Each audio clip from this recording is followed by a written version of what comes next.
5 years ago, the world came together and signed the Paris Agreement on climate change.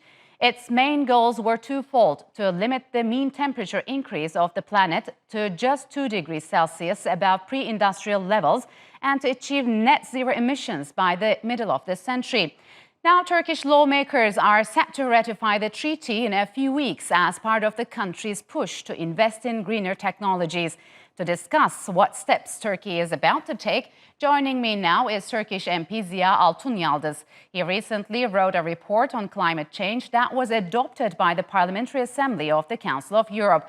Mr. Altunyaldiz is also a member of the Turkish delegation to that parliamentary body. Mr. Altunyaldiz, welcome to Straight Talk. It's good to have you on the program. Just a few months ago, a report by the UN on climate change has sounded code red for humanity. What does climate disruptions mean, and what kind of an impact it'll have on the ecosystem as well as on humans? Thank you for making this issue on the program. Let me start by saying climate change has now become a global concern of humankind.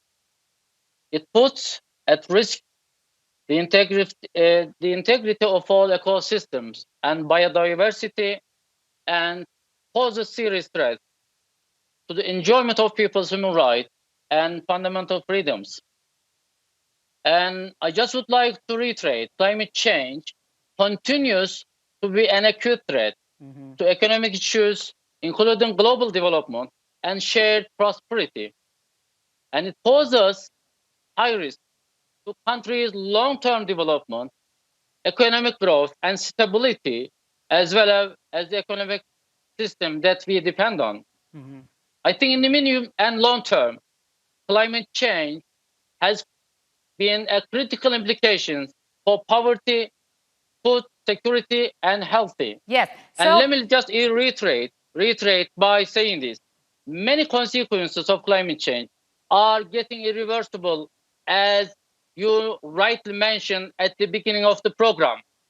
One needs to focus on deterrence, corrective justice, and adopt instruments that prevent, correct, and compensate for the damage caused by climate change.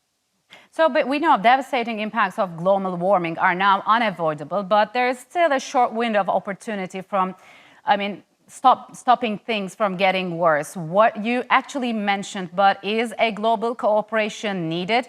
And do you believe that it would be easy for all countries in the world to be on board in fighting the climate change?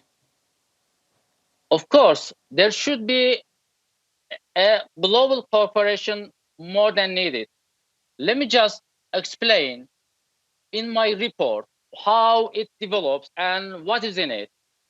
Addressing issues of criminal and civil liability in the context of climate change, I suggested on the resolution and recommendation that it has been unanimously accepted by the Assembly, as you rightly mentioned. And the resolution calls on the Council of Europe member states to reinforce criminal and civil liability for acts and omissions that might have an impact on climate change. Yes. One can ask, what kind of power and responsibility has been agreed upon on this resolution and agreement? Let me just elaborate. Allowing NGOs to launch climate change litigation proceedings against state and private entities. And secondly, to strengthen corporate liability by requiring companies to detail their activities by affecting the environment. And lastly, to ensure effective access to appropriate information to environmental matters to the public. Yes. The second thing I would like to mention or raise, in my recommendation, it has been agreed that the Assembly should and could invite the Committee of Ministers to reflect on whether there is a need to revise or replace the two Council of Europe Convention on environmental protection. Yes. And the Committee of Ministers should stay or put a motion on ecocide and also legislation on national regulations. But Mr. Altunyaldiz, the report you have drawn addressing issues of criminal and civil liability in the context of climate change, which was adopted at the Parliamentary Assembly of the Council of Europe, calls on European countries. Could Europe fight the climate change on its own, since it produces only 8% of global carbon emissions? Okay, let me just reiterate. Whatever the Europe produces what percentage of emission, Europe cannot fight climate change on its own. This issue requires full international cooperation, in particular from international bodies like the UN, Council of Europe, World Bank, and OECD, and others. That's why no body, any international body, cannot fight against. And as you mentioned in the beginning of your speech, UN framework resolution calls and requires international effective cooperation and fight against altogether. Okay, so despite being one of Paris Agreement's first signatories, Turkey is the only G20 nation yet to ratify this agreement, but that's about to change soon. Why do you think Turkey has waited 5 years before signing this agreement into law? Okay, this is a good question. Regarding why Turkey ratifying the Paris Agreement, for some time later, as you know, and many of the people know, that Turkey has been placed among Annex 1 countries on the UN Framework Convention on Climate Change, which foresees strict limitations on greenhouse. Yes. One has to be noted that I would like to underline, Turkey has no historical responsibility for greenhouse gas emissions, unlike other countries in Annex 1. And special circumstances of Turkey were recognized in different years of COP meetings and decisions. Yes.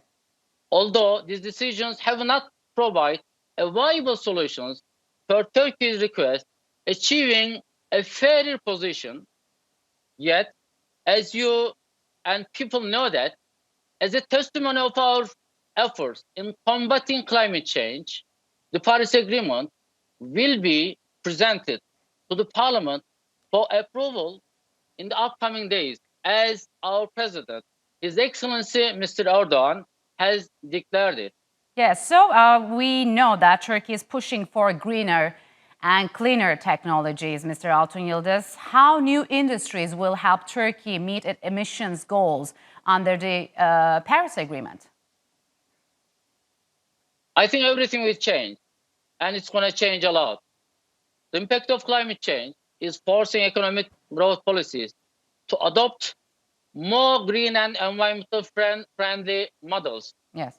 Economic growth that disregards environmental concerns is not sustainable. And Turkey, like some other countries, is also aware of this fact and committed creating a greener and more sustainable economy. I think to this end, what we are doing is Turkey is and will strengthen its position in being a production and supply destination, first for EU and regional countries.